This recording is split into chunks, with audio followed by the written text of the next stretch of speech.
Tuesdays is known as $2 Tuesdays at WagerTalk.com and SportsMemo.com, where you can get the hottest handicappers, best bet, or daily package for only $2.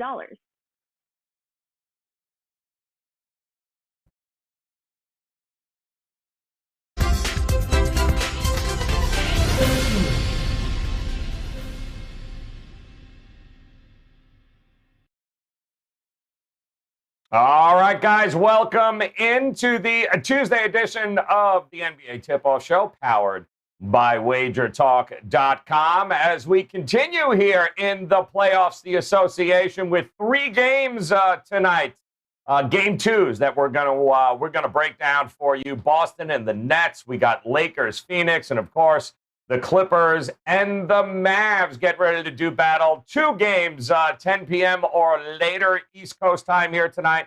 1 early on with the Nets and the Boston Celtics.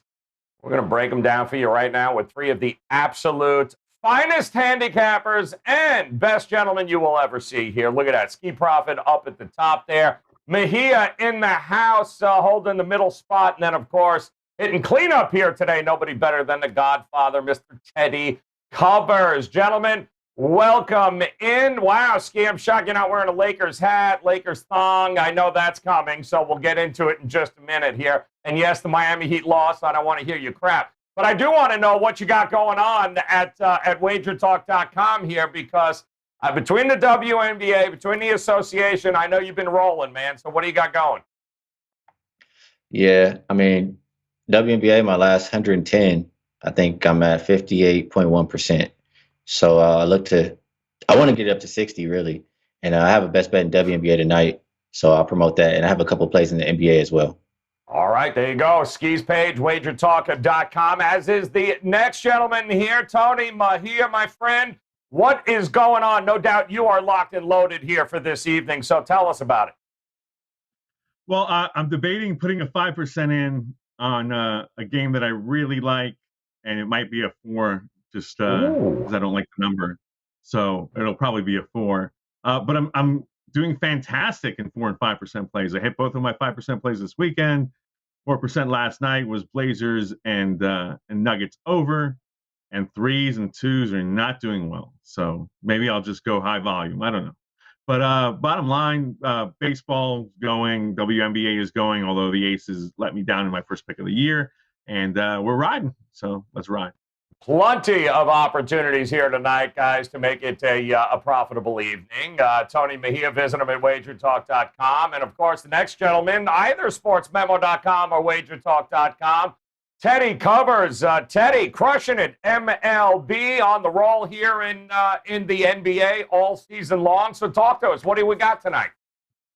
Yeah, I'm locked and loaded for this evening with the single best bet winner in the NBA and one in MLB as well. You talked about the baseball. It's been really good. I've won 8 straight now in MLB, and I'm fairly low volume. So, 1 or 2 plays of most days. Once in a while, I'll have a 3-pack up in baseball. But the baseball is running real good right now. In the NBA playoffs, again, I lost last night. I was with all the rest of you losers on Miami. At least we didn't sweat it. And I shouldn't say all the rest of you losers. The few of you losers on the Miami Heat yesterday.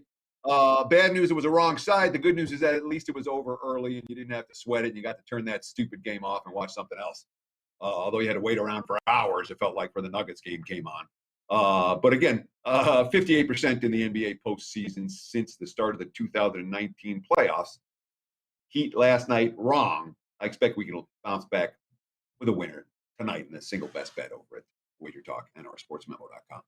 What loser are you talking about with the Miami Heat? Oh, yes, that's correct. Yeah, no, you don't have to remind me. Thank you very much. All right, well, that's water under the bridge, guys.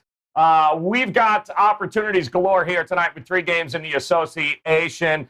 And, of course, we're going to start with the early one, the very first game that we will talk about. The Boston Celtics looking to even up the series against the Brooklyn Nets. And we've got, oh, no, where's the alarm? We've got a shocking upset NBA betting angle requirement from John Ryan over at SportsMemo.com. And we encourage you guys to head over to SportsMemo.com because you can also get Teddy Covers there. So we want to bet on road teams using the money line. Okay, so far so good. The road team if they are revenging a same-season double-digit loss to a division rival. Okay, so far so good. 43 and 46 straight up for just 49%, but they've averaged a big plus 221 underdog wager, making the $100 better a profit of, over $4,500 over the past 5 seasons. So when you put this all together, contrarian it is. We want the Boston Celtics. Wow. Using the money line. This could be a quite the profit here tonight, guys, although we're going to check on whether or not it is. You guys think the Celtics actually have a shot here. +9 is what it opened up as. I am pretty much the 9 still here, although there were a few 8.5s to go on there, so it has gotten pushed up a little bit. 227 is a total that I am seeing pretty much across the board. So, Ski, I'll come to you first here. It was all Nets all day first game. Is there anything you're expecting different here tonight in this matchup? Well, it wasn't all Nets. I mean, they started off pretty rusty to start the game.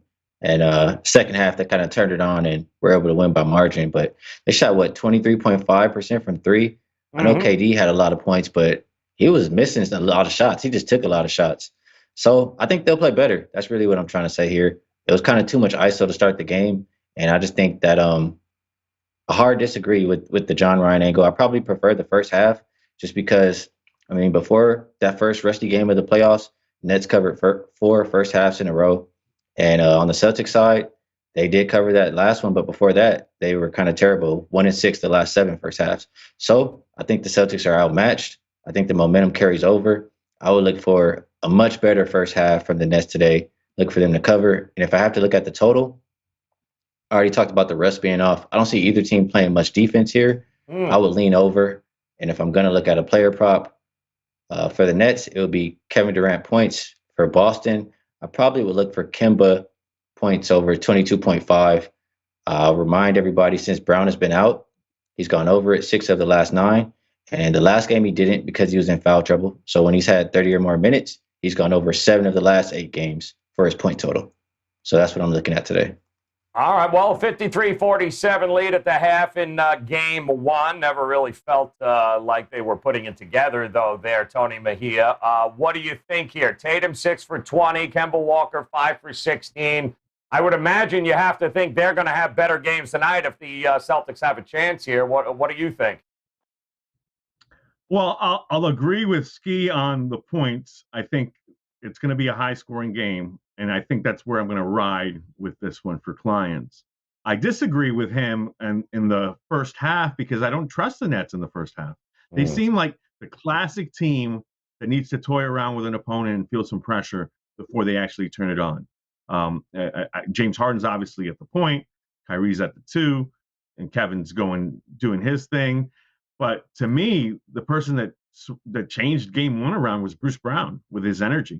And I think that this is a series where we see Brooklyn's depth really materialize in a difference-making way because the Nets absolutely have none. Robert Williams played the best game he could possibly play. They used Tristan as well. Those are their 2 bigs. They've got Evan Fournier, and I'm in on a prop on him. I think on the under, I'm going to fade him for the rest of time. But it doesn't strike me as the Celtics having enough depth to hang with the Nets, and that to me materializes over 48 minutes and not 24. Teddy, it's not been good here for Boston. Certainly, Boston backers against the number. Just five covers in their last 15 games. They haven't been very good against Brooklyn here. Do you anticipate we're going to see anything different in this one? Well, there's one thing that stands out to me, and again, I'm going to save my opinion about the total for best bets at the end of the show because I do have a pretty strong opinion about this total. And just give you a hint. I'm not going to disagree with my 2 fellow analysts about their opinion on the total. But I'll save the deep dive into the total for the end of the show. But from a side standpoint, all right, the Nets scored 104 points. And 82 of those points came from Durant, Irving, and Harden. And when we think about the Nets this season, why they were able to win 2 out of 3 games, or they 48-24 in the regular season. Mm-hmm. It wasn't the big three. It was a supporting cast consistently stepped up and played well. I think we're going to see more of the supporting cast tonight, whether it's Joe Harris, whether it's Blake Griffin, whether it's Jeff Green, whether it's, you talk about the energy from Brown. Brown didn't bring a whole lot on the offensive end of the floor, but they played well. They were +6 in his 18 minutes.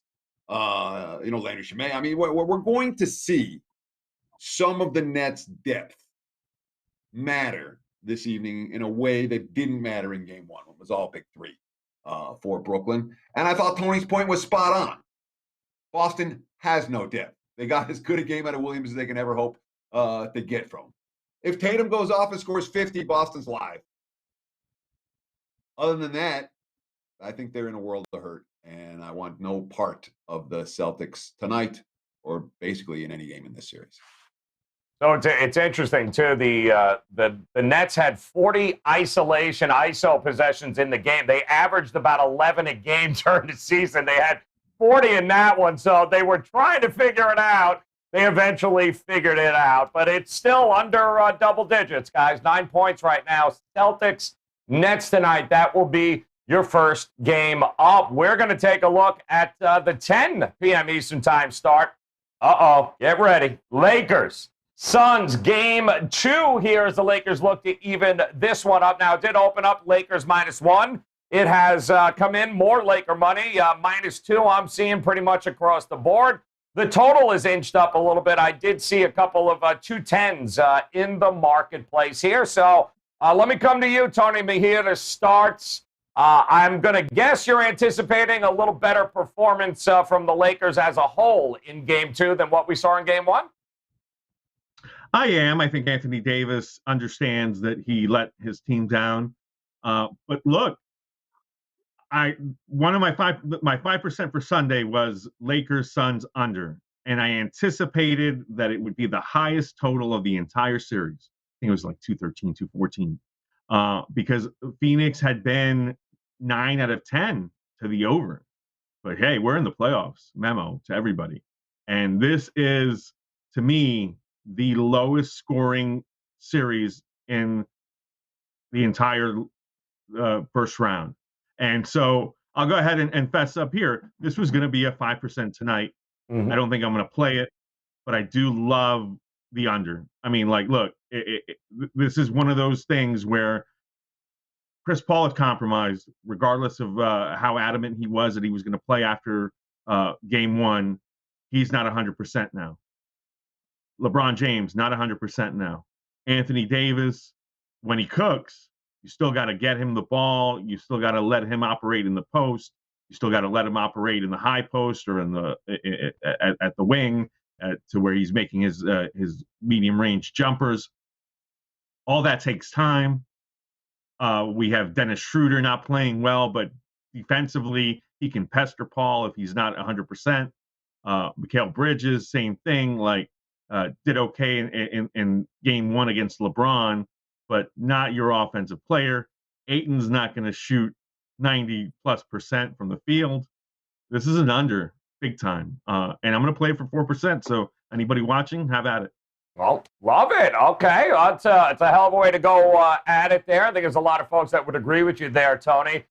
Teddy, it was not good for Anthony Davis. The question is why, though? Because it seemed like he was settling for a lot of bad shots here. Do you think that Phoenix can repeat whatever it was that they did to Anthony Davis to keep him off like that?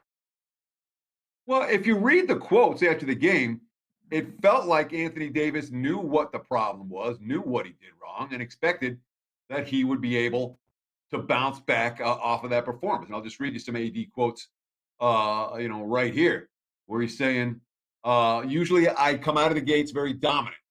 And I think tonight or today, we had it going. So I just kind of got lost in the offense, but I still have to be assertive and find ways to get the ball. It just kind of took me out of rhythm, but that's on me. But like I said, it's on me. I'm not too worried about my performance. I know I'll be better. I know we'll be better in game 2. And when you read, basically just about every Lakers quote, because I was with you, Tony. I cashed. I didn't have a big ticket on it, unfortunately, but I cashed with the under in Game 1 of Lakers Suns, and then we saw the markets make a 5-point adjustment on the total. It was 213.5 down to 208.5, and all we've seen today, and really today and yesterday, looking at the Wager Talk live odds screen, seen some sharp money on the over for this one, based off of the adjustment, and it's a Lakers team. We know both of these squads can get it done defensively, but all the quotes from LA are like, "Hey, Phoenix scores 99 again. We're going to win this time." I wouldn't be surprised at all if we see a little bit better offensive execution this evening. And with the lower total, I'm not looking to bet this one under. I'd rather have the over than the under tonight. Well, rather go with the over instead of the under. All right, Ski. Nobody clinging to the Lakers quite like you have all year long. Actually, the last couple of years. You're wearing the gear. I know you're representing here. So talk to us. What Lakers team are we getting tonight? Well, just first off, what the guys were saying, I do think we'll see a lot better Lakers offense. They shot less than 30% from three. They shot 61% from free throw. I mean, even if you just boost that up a little bit, that's going to help tremendously. Anthony Davis only 13 points. LeBron only 18 points. So I think I would lean more towards an over here, especially if CP3 is kind of compromised a little bit and he can't dribble and gets the spots he wants to. They're probably going to have to play faster because he's the guy who slows down the pace for them. So I lean over in that aspect. For the game, as far as the side, I didn't really expect the Lakers to win Game 1. I think I heard KCP kind of say that they weren't necessarily prepared for that game. And now you have time to look at what they're doing on film. I saw Vogel say that there's a lot of stuff that we can do and that we can change. You hear Anthony Davis taking responsibility, saying if I play like that, we're not going to win a game, let alone a series. So I'm expecting a big game from Anthony Davis. I'm expecting a lot of changes offensively and defensively from Vogel and the team. And because of it, I don't really see Phoenix having success. We've seen Anthony Davis drop how many points this year? 42, 36, a couple times versus Phoenix. I like his points over 24.5. I think last year we saw him say a quote where he had a bad game and he wanted to redeem himself, and he came out early and often and did just that. So I think that's the kind of game we see today. We look at the Lakers, 18-4 as a road favorite. I always say that they take pride in winning on the road, and this is a game where they should do just that. Look at LeBron in particular. We know he's not good in Game 1s. So after a playoff loss, if you just look at it since 2012, 2013, LeBron 19-2 straight up, 14-5-2, and that's in rounds 1 through 3. That's excluding the finals. So I think it's a bounce back spot for LeBron, the Lakers, Anthony Davis, everybody. I like the Lakers, and I like Anthony Davis points over 24.5. All right, good stuff there, and that will lead us into the final game of the evening tonight here in the association, 10:30 p.m. Eastern Time. Get ready, guys, for Game 2 of the Luka Doncic show, taking on the Clippers here as it opened up -6, 6.5. I am seeing number 7, so Clippers certainly getting a lot of love in the marketplace. The total 216. 215.5. It's come down a half. It's come down a point. It's come back up. It's been like that most of the day. So, Teddy, let me come to you here. Listen, Doncic is the key here for the Dallas Mavericks. If you're going to back Dallas, I guess you believe he's going to do pretty much what he did in Game 1. Are we going to see a different Clippers team here? How do you think it plays out? That's the question, and certainly from a looking at the long-term trends and angles side, there's only one way you can go tonight, and that's the Clips. Great tweet from Ralph Michaels earlier today. And you follow him. If you don't follow him already, you should be at CalSportsLV on Twitter. Since 2010, teams that lose Game 1 as a home favorite and are -5.5 or higher at home in Game 2, they're 83% straight up, 69% ATS. That's the Clippers and the Jazz. So when you talk about a decade-long angle that's cashed at a 69% clip, it's worth paying attention to. And this isn't one of these zigzags where you bet it blindly. Here's this very specific thing. Home favorites that did not bring their A game in game one, looking to bounce back in game two. And they've been a positive expectation wager. Now, that being said, the Clips are a weird team, okay? in the sense of the sky is the limit for them, but we cannot and should not be shocked if the Clips suffer another early playoff exit. And tonight they're playing for their playoff lives, down 1-0, a little early in the playoffs to be that. So I understand all the market support for the LA Clippers today. I do. I'm not getting there with them. Worth noting from a total standpoint, game one, Mavs Clips stayed under, and that was the single slowest paced game of any in game one. If I was going to get involved in this one, I'd probably look at the under before I wanted to lay this price with the Clips tonight, even with that 69% ATS long-term trend.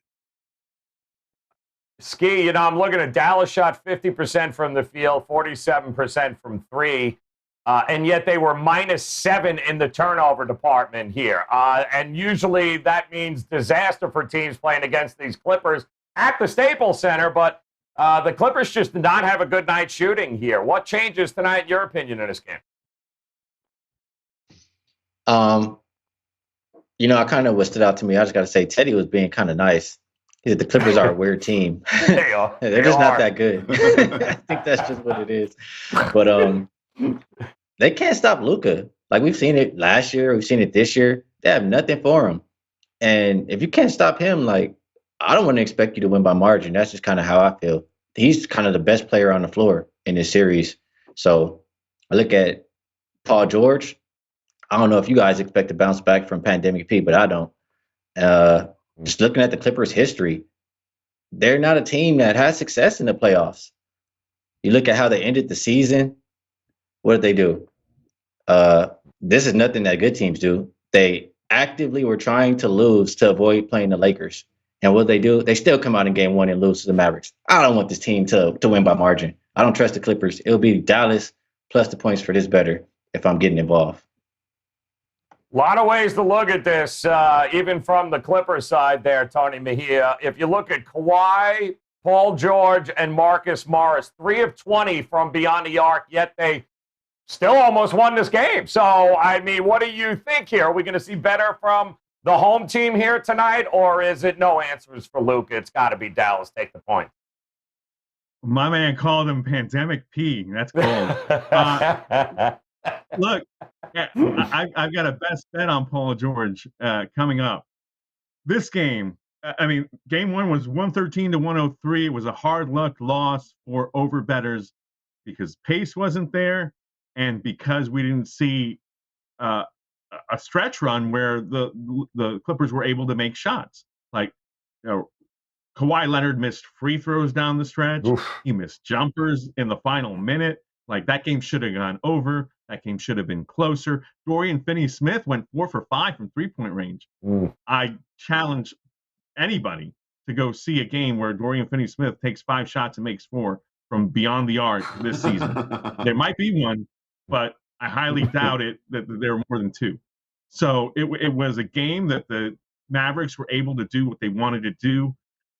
This is a must-win. We don't have a must-win in these playoffs, not even in Lakers Suns. Lakers go down 0-2, they're going home to Staples. Clippers go down 0-2, they're going to Dallas. So absolutely a must-win. What I did see in game one that Tyronn Lue has to see is that Patrick Beverley is useless in this series. Can't play him.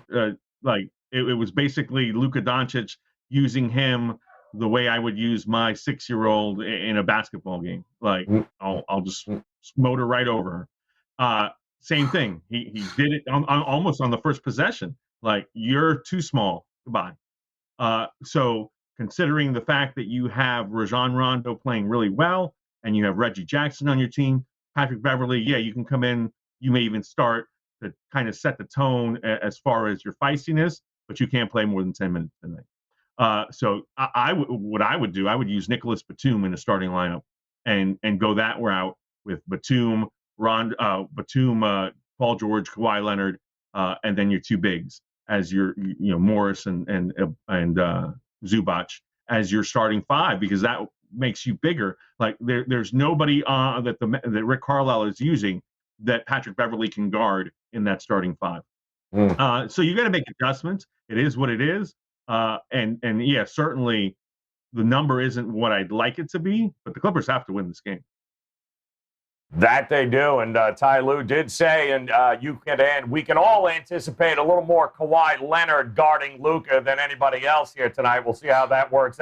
No kidding, Ty. You think? We'll see how that works out for him here tonight. 10:30 Eastern time on that game, guys. That's the final game of the night, which means it is time for us to put it all together and figure out where the best bet on the board is for these gentlemen. While I remind you quickly, Ski locked and loaded. Tony Mejia locked and loaded, as is Teddy Covers. They are ready to go here tonight, guys, whether it be NBA, WNBA, MLB. Bets are up and ready to go. All you have to do is head over to their pages at WagerTalk.com. Visit Ski Profit, visit Tony Mejia, and, of course, head over to Teddy Covers, rather.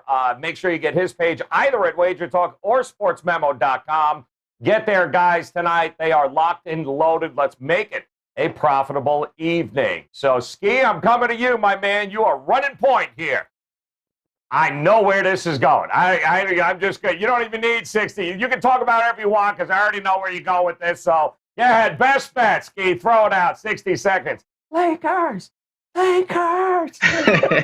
Well, first of all, I want to say that I really enjoy talking bad about the Clippers. So I'll do it as much as I can for as long as we have them in the playoffs. I just wanted to share that. For my best bet, I'll give you two today. And it's going to be the same game. I won't disappoint you, Joe. I'll go to the Laker game. And I want to give a shout out to my man, Austin Wayne. He gives great information. That's where I got the stat from.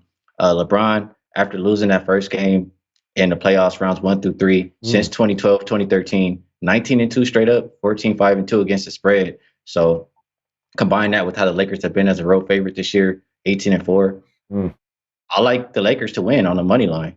And for the second best bet, the guy who took all the responsibility, the guy who's expected to bounce back, the guy Phoenix can't match up with, I like Anthony Davis, points over 24.5.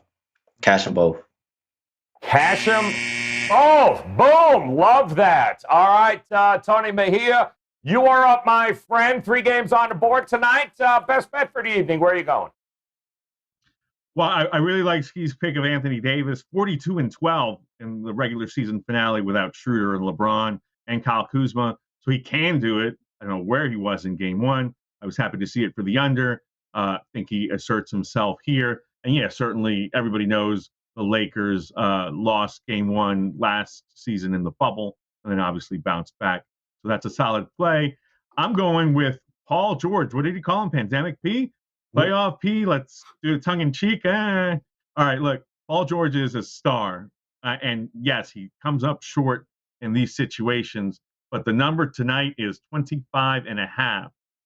And I think he shuts all of us up and has a very good game tonight in a must-win for the Clippers. And we saw that the pace wasn't what it needed to be. I think you see Clippers go bigger, Clippers go faster. Wouldn't surprise me if we get the over. Give me Paul George over 25.5 points. Listen, I hope, Tony, for your sake, you cash that ticket, and for Paul George's sake, because if he doesn't, it's going to be a hell of a show tomorrow. I can tell you that. All right. Literal roast me and Paul George. Paul George. All right, Teddy. Come on, you know what they man. call it, right? The Clippers fans, they call it PGTSD. I love it. Oh, Paul, we kid you. 2-0 Dallas. All right, Teddy, here we go, man. Talk to us. Where are you going? You mentioned it earlier, so deep dive into the total in this Nets game for us, my friend. Absolutely. Let's talk about Boston and Brooklyn. We're going to recommend the over tonight at 227. Again, game 1 was sitting at 232.5 at the close, and it stayed, 30 points under, and the markets have made their adjustment. Just read the quotes. Anthony Davis, quote, "We just missed shots." Or not Anthony Davis, sorry, James Harden. "We just missed shots. It's not like we don't know what we're doing out there. We just missed shots. That's it." Okay, Steve Nash. We didn't play well offensively. Some of it was shot making. Some of it was cohesion off the layoff. Some of it was the first time in the playoffs with fans. These aren't things we expect to carry over for game 2. You look at the other end of the equation on the Boston side. Again, the quotes give us the story of what we want to talk about. You know, Brad Stevens, we're going to have to go down the court and do better than scoring 93 or 94 points. Kemba Walker, we just got to knock down some shots. We get these opportunities again, I expect we will do better. Over. Celtics and the Nets tonight. Look for some offensive execution. Boom! Get her done with the over. Celtics Nets. I love it, which means we got to put it all together for you here now, guys, and recap it one more time. Oh, it's a shocker. Lakers money line, lay the 130, and also Anthony Davis. Expect a much better performance today. Over 24.5. Tony Mejia repping Paul George, PG here. Over 25.5. Playoff P gets it done, Tony Mejia says tonight. And Teddy says, listen, you can expect Tatum and Kemba Walker and company do a lot better. So will the Nets. Over 227 in that matchup. John Ryan, go big or go home. Celtics +9, and give me the Celtics. Sprinkle a little something on the money line, +355, according to him. Should be a very interesting night of hoops, and I hate to agree with Ski here, but Ski, I'm going to give you more ammunition. It has happened 6 times this year that the Phoenix Suns have played with a total of 215 or less, and they have yet to win a game with a total that low. So could be Lakers all day, all night tonight. We'll have to wait to see. Tomorrow we'll do it all over again. But in the meantime, guys, Ski, Teddy, Tony, they are locked and loaded. Head over to WagerTalk.com. Grab those WNBA best bets with Ski, the NBA, and the association tonight. Of course, MLB, a lot going on. No reason not to make it a profitable Tuesday. So on behalf of Ski, Tony, and Teddy, guys, best of luck. Thanks so much for making us a part of your day. Hit that bell in the upper right-hand corner. This crew back again tomorrow. We do it all over again. Good luck, guys. We'll see you then. Thanks for stopping by.